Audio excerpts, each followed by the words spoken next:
جو نبی دے یارن او علی دے یارن، جو علی دے یارن او نبی دے یارن، ود ہے دسیں دے ہر جا صحابہ، واہ واہ صحابہ۔ نحمدہ و نصلی علی رسول الکریم۔ جیسا کہ یہ جمعہ کا دن ہمارا درس ہوتا ہے اور اسلام کے جو بنیادی عقائد ہیں اس سے متعلق بات ہوتی ہے، اور جیسے بات چل رہی تھی کہ خلافت راشدہ کے جو چوتھے تاجدار سیدنا حضرت علی کرم اللہ وجہ ہوئے، ان کے حالات سے متعلق، اور گزشتہ جمعہ میں ہم نے جو بات کی تھی کہ حضرت سیدنا علی المرتضیٰ رضی اللہ تعالیٰ عنہ حضرت عثمان بن عفان رضی اللہ تعالیٰ عنہ کے ساتھ ان کے جو تعلقات تھے، ان کے دور میں جو ان کا کردار تھا، اور آج بات کریں گے کہ حضرت علی رضی اللہ تعالیٰ عنہ خلیفہ بنتے ہیں کہ مسلمانوں کی جو خلافت ہے، خلافت کا بوجھ ان کے کندھوں پر آتا ہے۔ جیسے حضرت سیدنا عثمان بن عفان رضی اللہ تعالیٰ عنہ شہید ہوئے تو اب مدینہ منورہ کے اندر جو تھا وہ قبضہ ان کا بلوائیوں کا تھا، بلوائیوں کا مدینہ منورہ پر قبضہ تھا۔ اب ان میں تین قسم کے گروہ تھے، ایک مصری تھے، ایک بصری تھے اور ایک کوفی تھے۔ اب یہ کبھی جاتے حضرت علی رضی اللہ عنہ کے پاس کہ آپ خلافت سنبھالیں، وہ کہتے کہ میں نہیں سنبھالتا، بلکہ آتا ہے کہ وہ گلیوں میں جا کر، باغوں میں جا کر چھپ جاتے تھے، باغوں میں جا کر چھپ جاتے کہ میں خلیفہ نہیں بنتا۔ حضرت طلحہ رضی اللہ عنہ کے پاس جاتے، وہ بھی چھپ جاتے۔ حضرت زبیر رضی اللہ تعالیٰ عنہ ان کے پاس جاتے، وہ بھی چھپ جاتے۔ اسی طرح حضرت سعد بن ابی وقاص رضی اللہ تعالیٰ عنہ، اب یہ جو حضرت عمر رضی اللہ عنہ کی جو شورا تھی اس کی 4 آدمی تھے بچے ہوئے، تو ان کے پاس تو وہ بھی کہتے، وہ تو کہتے مجھے تو اس کام سے علیحدہ ہی سمجھو، میں تو اس میں ہوں ہی نہیں، میں اور عبداللہ ابن عمر ہم تو اس کام میں ہے ہی نہیں۔ اب جب ایسے حالات چل رہے تھے تو مہاجرین، انصار، یہ سب لوگ آتے رہے کہ آپ خلافت سنبھالیں، کہ آپ جو ہے رسول اللہ صلی اللہ علیہ وسلم کے چچا زاد بھائی ہیں، مسلمان اسلام لانے والوں میں پہلے ہیں۔ حضرت علی رضی اللہ عنہ اور خدیجہ الکبریٰ رضی اللہ عنہ کے بعد ایمان لانے والے تھے دوسرے نمبر پر، تو کہا کہ آپ پہلے ایمان لانے والوں میں، آپ کتنے فضائل نبی صلی اللہ علیہ وسلم نے آپ کتنی وہ بیان کی ہیں، آپ سب میں سے جو ہے آپ سینئر ہیں، جو لوگ موجودہ ہیں ان میں سب سینئر ہیں، سب سے بڑے آپ سینئر ہیں، تو آپ کا حق ہے آپ خلافت سنبھالیں، آپ خلافت سنبھالیں۔ تو حضرت علی رضی اللہ تعالیٰ نے جب یہ لوگ آئے ان کے پاس تو انہوں نے کہا کہ پھر ایسے بات نہیں ہوگی، خلافت اگر میں سنبھالوں گا تو پھر مسجد میں جا کر بات کریں گے۔ حضرت عبداللہ ابن عباس اتنا فرماتے ہیں کہ میں نے حضرت علی نے فرمایا کہ مسجد میں نہ جائیں تو اچھا ہے، کیونکہ وہاں شاید کچھ لوگ جو ہے وہ آپ کی مخالفت کریں، شور شرابہ ہو۔ تو انہوں نے کہا نہیں، یہ جو حق ہے خلیفہ بنانے کا حق جو ہے وہ مہاجرین اور انصار کو ہے، اور وہ لوگ جو ان میں سب سے بڑے سینئر ہیں، پرانے لوگ ہیں، یہ ان کا حق بنتا ہے کہ وہ جس کو خلیفہ منتخب کرے، وہ جن کو خلیفہ منتخب کرے۔ ابھی کئی روایت خود جو حضرت علی کے بیٹے محمد بن حنفیہ وہ کہتے ہیں کہ ہم بیٹھے ہوئے تھے، تو اتنے میں خبر آئی، میں حضرت علی کے پاس تھا، خبر آئی کہ بھئی حضرت عثمان شہید ہو گئے۔ ہم دوڑتے دوڑتے گئے وہاں پر پھر سب صحابہ کرام پہنچ گئے۔ تو اب اس طرح کر کے یعنی حضرت علی رضی اللہ تعالیٰ عنہ کو خلافت کے لیے تیار کیا گیا، خلافت کے لیے تیار کیا۔ کسی نے کیا دلیل پیش کی، کسی نے کیا پیش کی، کسی نے کہا بھائی یہاں فتنہ پھیل رہا ہے، کسی نے کہا یہ ہو رہا ہے، انہوں نے کہا مجھے علیحدہ چھوڑ۔ لیکن جب بہت زیادہ اصرار ہوا تو انہوں نے کہا ٹھیک ہے میں خلافت قبول کرتا ہوں۔ چنانچہ مسجد میں تشریف لائے اور مسجد میں آ کر انہوں نے جو ممبر ہے ممبر پر اعلان کیا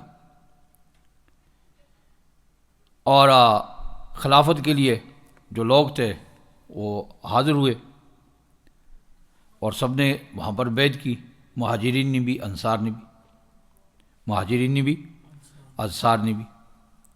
کچھ حضرات تھے جنہوں نے بیعت نہیں کی، لیکن بعض ایسے حضرات تھے جن کی بیعت ضروری تھی تاکہ اس سے یہ پتہ چلتا کہ بیعت مکمل ہو چکی ہے، جیسے حضرت طلحہ، حضرت زبیر رضی اللہ تعالیٰ عنہ، تو ان کو بلایا گیا، انہوں نے بیعت کی۔ گویا کہ یہ بیعت کیا ہے حضرت علی رضی اللہ عنہ کی مکمل ہوئی۔ اس طرح ان حالات میں کیا حالات جو تھے مدینہ منورہ کے اندر بلوائیوں کا قبضہ تھا، بلوائیوں کا قبضہ تھا، تو اس حالات میں انہوں نے خلافت سنبھالی اور پھر جو ہے انہوں نے جو خطبہ دیا کہ انہوں نے پہلی بات یہ کی کہ اللہ تعالیٰ کی جو کتاب ہے قرآن پاک، اس کو اللہ نے ہادی بنا کر بھیجا ہے اور اس میں اللہ تعالیٰ نے خیر اور شر جتنے بھی وہ سب واضح کر دیے کہ بھئی کیا اچھا ہے کیا برا ہے، سب بتا دیا۔ اس لیے کیا کرو، خیر کو اختیار کرو اور شر سے اپنے آپ کو بچاؤ۔ دوسری بات یہ ہے کہ اللہ تعالیٰ نے بہت سی چیزوں کو حرمت کا درجہ دیا ہے، حرمت مطلب احترام کا درجہ دیا ہے، بہت سی چیزوں کو احترام کا درجہ دیا ہے، ان کی حرمت کا خیال رکھو۔ اور اس میں سب سے بڑی جو چیز ہے وہ کیا ہے؟ حرمت مسلم ہے، مسلمان کی حرمت ہے، مسلمان کا احترام، خون مسلم کی قدر کرنی۔ اور فرمایا کہ توحید اور اخلاص کے ذریعے مسلمانوں کے حقوق کو اللہ نے مضبوطی سے مربوط کر دیا، آپس میں سب مسلمانوں کو کیا کر دیا؟ ایک کر دیا، لا الہ الا اللہ کے ساتھ سب مسلمان ایک۔ لیکن یہ یاد رکھنا کہ مسلمان کون ہے؟ مسلمان وہ ہے کہ جس کے ہاتھ اور زبان سے تمام مسلمان محفوظ رہیں۔ جیسے آپ سن کی حدیث بھی ہے نا کہ مسلمان کون ہے؟ المسلم من سلم المسلمون من لسانہ و یدہ، کہ بھئی مسلمان وہ ہے جس کے ہاتھ اور منہ سے کیا کرے دوسرے مسلمان محفوظ رہے، یہ کیا ہے؟ مسلمان ہے۔ اور فرمایا کہ ہاں اگر کوئی شرعی قانون کسی پر لاگو ہوتا ہے، کسی پر کوئی مسلمان ہے لیکن شرعی قانون لاگو ہوتا ہے، مطلب کسی نے چوری کی اس کا ہاتھ کاٹا جاتا ہے، کسی نے زنا کیا اس کو حد لگتی ہے۔ اب یہ چیزیں تو شریعت کی طرف سے ہیں، لیکن ویسے کسی مسلمان کی طرف ہاتھ نہیں اٹھانا۔ اور فرمایا کہ لوگوں دیکھو کہ ایک دوسرے کے جو حقوق ہے نا، حقوق ادا کرنے میں کیا کرو؟ عجلت کرو، ایک دوسرے کے حقوق ادا کرو، اس میں تاخیر نہ کرو۔ حقوق تم پر کسی کے حقوق ہیں وہ ادا کرو، تاخیر نہ کرو۔ کیوں؟ اس لیے کہ آگے لوگ ہیں، پیچھے قیامت ہے، اور قیامت دوڑتی چلی آ رہی ہے، قیامت دوڑتی چلی آ رہی ہے۔ اور ایک بات یہ بھی یاد رکھو کہ اپنے آپ کو ہلکا پھلکا رکھو، اپنے آپ کو ہلکا پھلکا رکھو۔ مطلب کیا ہے کہ جیسے آپ نے فرمایا کن فی الدنیا کانک مسافر، کہ دنیا میں ایسا ہو رہا ہے جیسے مسافر ہے اور عابر سبیل یا راہ گزر ہے۔ اب بہت سارے اگر راہ گزر ہے، مسافر ہے، مولانا صاحب اگر آپ کے پاس 10 پیس بیگ اٹھائے ہوئے ہوں تو مشکلات ہوں گی یا نہیں ہوں گی؟ اور ایک ہلکا سا بیگ ہو تو آسانی ہوگی۔ تو فرمایا کہ اپنے آپ کو ہلکا پھلکا رکھو، بہت زیادہ اپنے ساتھ لٹا کے نہ بناؤ، بہت زیادہ چیزیں ساتھ اپنے ساتھ نہ باندھو، ہلکا پھلکا کرو، جانا پڑا تو اٹھ کر چلے جانا بس۔ آخرت کی زندگی لوگوں کی منتظر ہے، وہاں آپ کا انتظار ہو رہا ہے۔ خدا کے بندوں اور ان کی سرزمین کے حقوق کی ادائیگی کے سلسلے میں اللہ سے ڈرتے رہیے، جو لوگوں کے حقوق ہیں، بلکہ یہاں تک کہ جو مطلب زمین ہے اس کے بھی جو حقوق ہیں ان کی ادائیگی کا خیال کرو، اس سے اللہ تعالیٰ سے ڈرتے رہو۔ اور اس طرح فرمایا بہائم اور زمین کے بارے میں بھی قیامت کے دن آپ سے سوال ہوگا، یعنی جو جانور ہیں، زمین ہے، اس کے بارے میں بھی آپ سے سوال ہوگا، اس لیے کیا احتیاط سے زندگی گزارو۔ اور فرمایا کہ میں پھر کہتا ہوں کہ اللہ کی اطاعت کرو، اس کی نافرمانی اور معصیت سے بچو، جہاں خیر کا کام دیکھو تو آگے بڑھو اور جہاں شر دیکھو تو پیچھے ہٹ جاؤ۔ اور فرمایا کہ وَاذْكُرُوا إِذْ أَنْتُمْ قَلِيلٌ مُسْتَضْعَفُونَ مِنَ الْأَرْضِ تَخَافُونَ أَنْ يَتَخَطَّفَكُمُ النَّاسُ فَآوَاكُمْ وَأَيَّدَكُمْ بِنَصْرِهِ وَرَزَقَكُمْ مِنَ الطَّيِّبَاتِ لَعَلَّكُمْ تَشْكُرُونَ۔ ہاں وہ وقت یاد رکھنا، اللہ تعالیٰ نے فرمایا نا کہ بھئی آج تو شان و شوکت مل گئی، اسلام کو بہت پھیل گیا ہے، ادھر افریقہ میں، ادھر ایشیا میں، یورپ میں اسلام پہنچ چکا ہے، بڑی اسلامی حکومت ہے، بڑی شان و شوکت ہے۔ لیکن ایک بات یاد رکھنا، یہ ہم سب کے لیے ہے کہ ہم سب میں سے ہر آدمی، بعض لوگ کیا ہوتے ہیں کہ بھائی انگلینڈ پہنچ گئے، اب پیچھے والوں کو انسان ہی نہیں سمجھتے۔ کوئی آدمی غریب تھا، بہت بڑا مالدار ہو گیا، بڑی گاڑیوں میں پھر رہا ہے، اب عام لوگوں کو وہ کچھ چیز ہی نہیں سمجھتا۔ تو اللہ تعالیٰ نے یہ آیت نازل فرمائی تھی، حضرت علی رضی اللہ عنہ فرمایا لوگوں یہ یاد رکھو، وَاذْكُرُوا إِذْ أَنْتُمْ قَلِيلٌ مُسْتَضْعَفُونَ، اور اس وقت کو یاد کرو جب تم زمین یعنی مکہ میں قلیل اور ضعیف سمجھے جاتے تھے اور ڈرتے رہتے تھے، تخافون ڈرتے رہتے أَن يَتَخَطَّفَكُمُ النَّاسُ کہ لوگ تمہیں پکڑ کر وہ نہ کر دیں، اڑا نہ لیے جاؤ۔ تو اس نے کیا کیا؟ فآواکم، اللہ نے کیا کی؟ تمہیں جگہ دی، وأیدکم، اور تمہاری مدد کی، وأیدکم بنصرہ، تمہیں مضبوط کیا اپنی مدد کے ساتھ، ورزقکم من الطیبات، کہ جب مدینہ منورہ میں آئے تو اللہ تعالیٰ نے مطلب جگہ بھی دے دی، قوت بھی دے دی، اور روزی بھی اللہ تعالیٰ نے، جیسے ہم نے حضرت عمر رضی اللہ عنہ کے دور میں پڑھا تھا خلافت کے بارے میں کہ بھائی جب مسجد نبی کے سین میں ایران سے جب مال غنیمت آیا تو حضرت عمر رضی اللہ عنہ دیکھ کر رونے لگ گئے، حضرت عبد الرحمن بن عوف نے پوچھا امیر المومنین آج تو خوشی کے دن آپ رو کیوں رہے؟ تو کیا ہے؟ وَرَزَقَكُم مِّنَ الطَّيِّبَاتِ لَعَلَّكُمْ تَشْكُرُونَ، رزق دیا اللہ تعالیٰ نے تمہیں پاک تاکہ تم شکر ادا کرو۔ اب یہ جو خطبہ تھا یعنی اس وقت افراتفری تھی، کیا تھی؟ افراتفری تھی۔ حضرت عثمان بن عفان رضی اللہ عنہ جیسے جلیل القدر صحابی جس سے نبی صلی اللہ علیہ وسلم بھی حیا کرتے تھے، آسمان فرشتے انہیں ذو النورین کہتے تھے، جیسا علی نے فرمایا۔ اب ایسے شخص کو کیا ہے مدینہ منورہ کے اندر قتل کر دیا گیا تھا، شہید کر دیا گیا، کہ جہاں پر مسلمانوں کا امیر اس پر ہی کیا ہے ہاتھ اٹھایا جا رہا ہے۔ تو ایسے وقت میں حضرت علی نے خطبہ دیا کہ بھائی ایسا کیا کر رہے ہو تم لوگ، کہ حرمت جو ہے سب سے زیادہ حرمت میں سب سے فائق چیز کیا ہے؟ وہ مسلمان ہے، ایک مسلم ہے، اس کی حرمت کا خیال رکھو۔ اب یہ اس وقت کا یہ حالات کے مطابق خطبہ تھا۔ اور اس کے بعد آپ رضی اللہ تعالیٰ عنہ نے مختلف جو خلافت کو جیسے سنبھالا، اب سب سے پہلی چیز کیا تھی کہ حالات ایسے تھے، ہر طرف انتشار تھا۔ آپ کہ جیسے خلافت ہوئی تو آپ نے یعنی جیسے نئی گورنمنٹ آتی ہے، نئی حکومت آتی ہے، تو وہ کیا کریے؟ اپنے آدمیوں کو وہاں منتخب کرتی ہے۔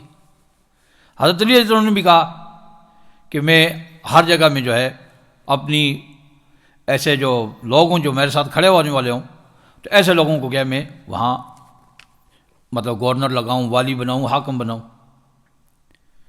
حضرت عبداللہ ابن عباس، حضرت ابو موسیٰ اشعری نے روکا بھی کہ امیر المومنین ابھی ایسا نہ کریں، ابھی حالات ایسے نہیں ہیں، آپ صرف جہاں جہاں حضرت عثمان رضی اللہ عنہ کے دور کے گورنر ہیں ان کو خط لکھ دیں کہ بھائی میرے ہاتھ پر بیعت کرو، جب کوئی اگر نہ مانے تو پھر آپ ان کی جگہ ان کو تبدیل کر لیں۔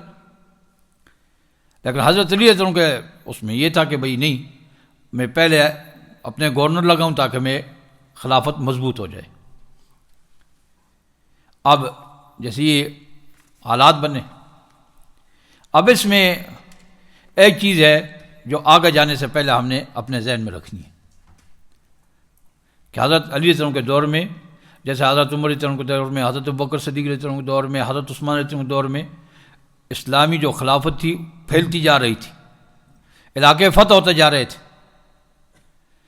ان کے دور میں باہر کوئی فتوحات تو نہیں ہوئی، کیونکہ آپس میں جو ہے وہ اتنی لڑائیاں جھگڑے اور انتشار تھا کہ باہر کہیں نہیں جا سکتے تھے، ٹک کر خلافت بھی نہیں کر سکتے تھے۔ اب ایسے حالات تھے۔ اب یہ جو حالات ہیں ان کے بارے میں ایک بات یاد رکھنی ہے۔ کیا کرنی ہے؟ ایک بات یاد رکھنی ہے کہ ان کو ہم کیا کہتے ہیں؟ صحابہ اکرام کے آپس کے جو اختلافات ہیں ان کو ہم مشاجرات صحابہ کہتے ہیں۔ کیا کہتے ہیں؟ مشاجرات صحابہ۔ کیا لفظ ہے؟ مشاجرات صحابہ۔ مشاجرات جو ہے یہ شجر سے، کس سے؟ شجر درخت کو کہتے ہیں۔ اور درخت کی کیا ہے؟ آپ نے دیکھا کئی ٹہنیاں، اور جب طوفان آتا ہے تو کیا ہوتا ہے؟ وہ ٹکراتی ہیں آپس میں، کبھی ادھر جا رہی ہیں، کبھی ادھر جا رہی ہیں، کبھی ادھر جا رہی ہیں، لیکن ہیں تو اسی درخت کی ٹہنیاں، سب ایک ہیں نا۔ تو یہ بھی کیا ہے؟ سب ایک ہیں۔ طوفان آئے ادھر ادھر ادھر ادھر، ان کو ہلاتے رہے، لیکن سب کیا ہے؟ ایک ہے۔ اس چیز کو خیال رکھنا ہے کہ بھئی آگے حضرت رضی اللہ عنہ کی دور میں 3 بڑی جنگیں ہوئی، جنگ جمل ہوئی، جنگ صفین ہوئی، اور اس طرح جنگ نہروان۔ پہلی جو 2 تھی وہ آپس کی تھی، وہ آپس کی کہ حضرت علی رضی اللہ عنہ، دوسری طرف حضرت زبیر، حضرت طلحہ، حضرت عائشہ صدیقہ تھے۔ اور جنگ صفین میں ایک طرف سیدنا علی رضی اللہ عنہ، دوسری طرف سیدنا امیر معاویہ تھے۔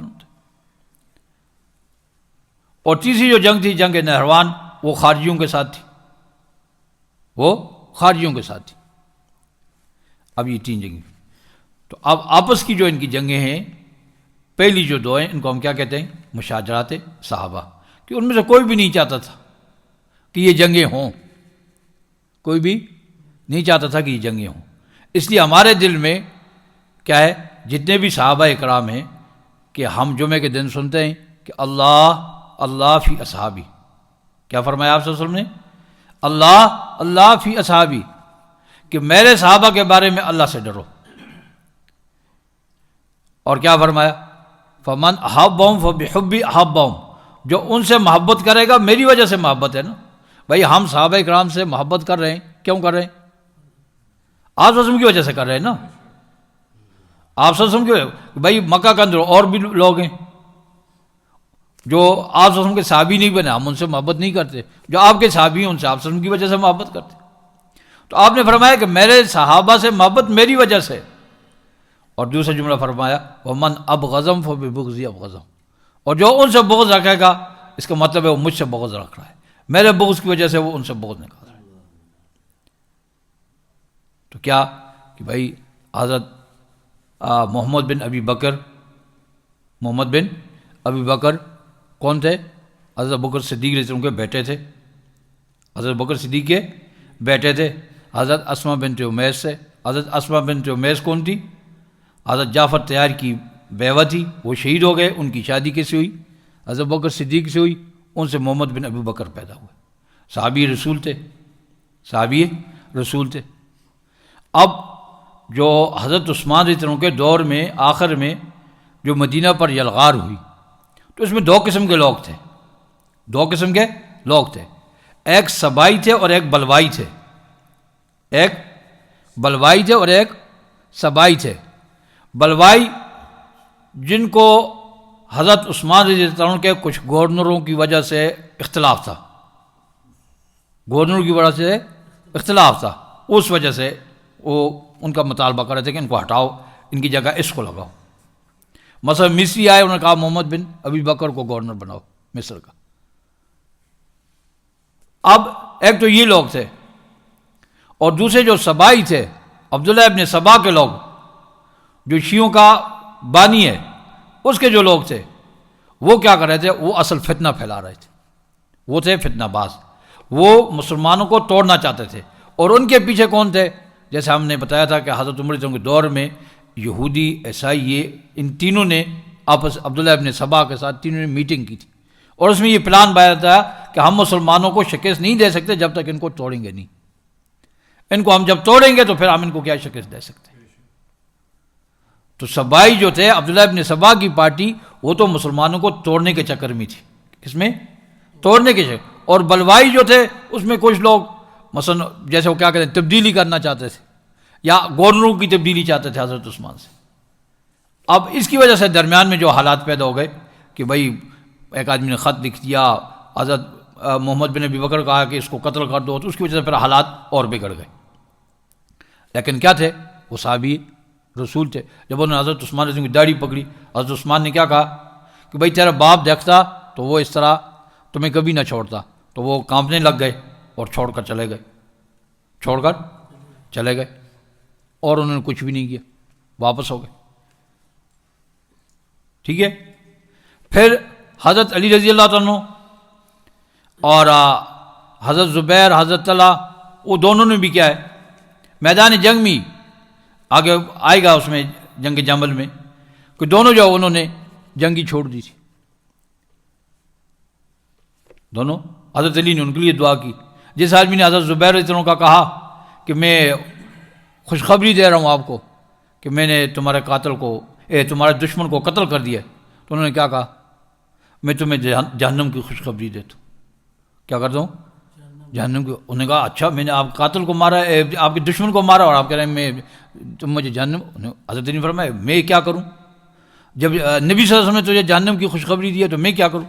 کہ آپ نے فرمایا جو صفیہ کے بیٹے کا قاتل ہوگا، آپ سن کی پھوپھی کے بیٹے تھے نا حضرت زبیر، کہ جو صفیہ کا بیٹے کا قاتل ہوگا وہ جہنمی ہوگا، تو میں تجھے کیسے جنت کی خوشخبری دوں؟ تو کیا تھے کہ بھائی حالات ایسے بن کے تھے جن کی وجہ سے ان کی لڑائی ہوئی۔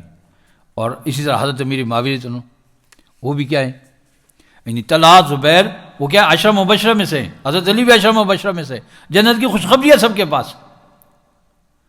اور یہ وہ لوگ ہیں کہ کیا نام ہے، حضرت طلحہ رضی اللہ تعالیٰ عنہ کہ جب جنگ جمل میں شہید ہوئے تو حضرت علی رضی اللہ عنہ بار بار ان کے ہاتھ کو پکڑتے اور چومتے تھے، ہاتھ کو پکڑتے اور چومتے تھے، کہ یہ وہ ہاتھ ہے جس نے احد میں جناب نبی کریم صلی اللہ علیہ وسلم کو بچایا تھا، کہ جب تیر آتے تھے تو حضرت طلحہ اپنے ہاتھ سے ایسے روکتے تھے، ہاتھ ایسے پکڑتے تھے، تو حضرت علی بار بار کیا ہے ان کو چومتے تھے، حالانکہ مخالف سے مت۔ اور ان کے بیٹے کی جب لاش دیکھی تو کہا کہ رجل شابن صالحن، کہ ایک صالح نوجوان کی میت ہے۔ اور پھر سیدنا امیر معاویہ رضی اللہ تعالیٰ عنہ، وہ آپ صلی اللہ علیہ وسلم کے، ہم سب کے کیا لگتے ہیں کہ آپ صلی اللہ علیہ وسلم کی جو گھر والی حضرت ام حبیبہ ہیں، وہ حضرت امیر معاویہ رضی اللہ عنہ کی بہن ہے، مسلمانوں کے خالو ہیں، ماں ہے ہماری نا۔ وَأَزْوَاجُهُ أُمَّهَاتُهُمْ النَّبِيُّ أَوْلَىٰ بِالْمُؤْمِنِينَ مِنْ أَنفُسِهِمْ وَأَزْوَاجُهُ أُمَّهَاتُهُمْ، کہ نبی کی بیویاں کیا ہیں؟ مسلمانوں کی مائیں ہیں۔ تو ماں کا بھائی کیا لگتا ہے؟ خالو ہوتا ہے نا۔ اور پھر وہ کیا ہیں؟ کاتب وحی بھی ہیں، کاتب وحی بھی ہیں۔ آپ سن کے ان کے لیے کئی دعائیں ہیں، لیکن حالات ایسے پیدا ہو گئے کہ دونوں کے آپس میں کیا ہو گئی؟ لڑائی ہو گئی۔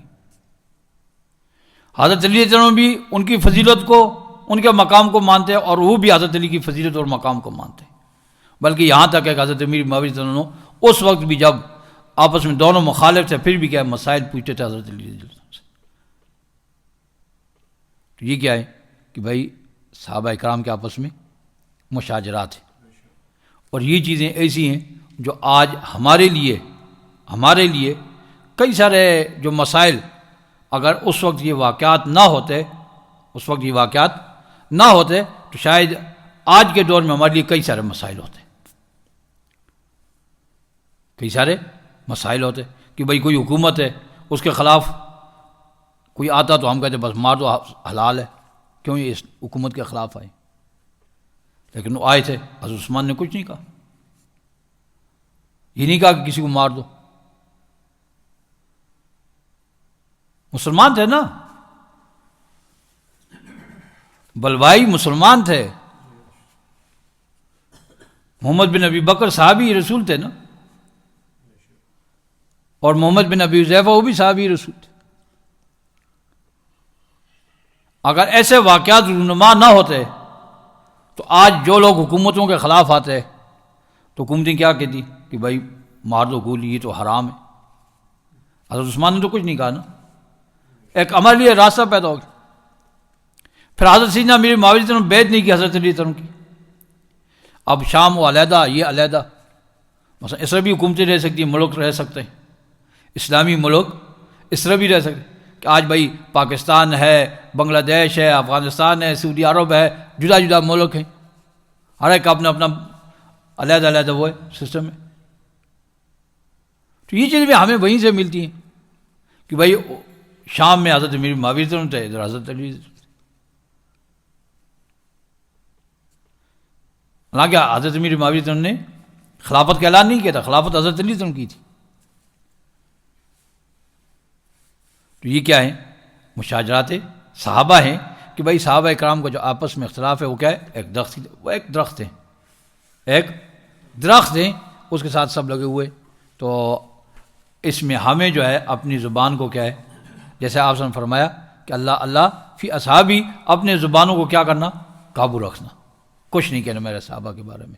تو ہمیں جو ہے یعنی ان کے جتنے بھی معاملات ہیں اس میں اپنے آپ کو، ہمارے ایک استاد بڑی زبردست بات کہتے تھے کہ بھائی دو شہزادوں کی لڑائی ہو اور ایک بنگی چلا جائے، وہ کہے کہ میں تم دونوں میں فیصلہ کرتا ہوں، تو کیا کہیں گے؟ وہ یار تو اپنے آپ کو دیکھ اور باتیں دیکھ. تو ہماری مثال جو ان کے سامنے کیا ایک بنگیوں جیسی ہے. ہمیں یہ حق نہیں ہے کہ ہم کسی کے بارے میں کوئی بات کریں، بس اپنے آپ کو کہے خاموش رکھیں کہ بھئی اللہ تعالیٰ نے یہ واقعات رونما کرانے تھے، اللہ تعالیٰ نے یہ واقعات ان کی آپس میں باتیں ہو گئی، صلح بالکل اینڈ تھا کہ ہو گیا، ہونا تھا. تو اللہ تعالیٰ سے دعا ہے کہ اللہ تعالیٰ مجھے بھی آپ سب کو حضرات صحابہ اکرام کی قدر کرنی توفیق نصیب فرمائے. آخر دعوانا الحمدللہ.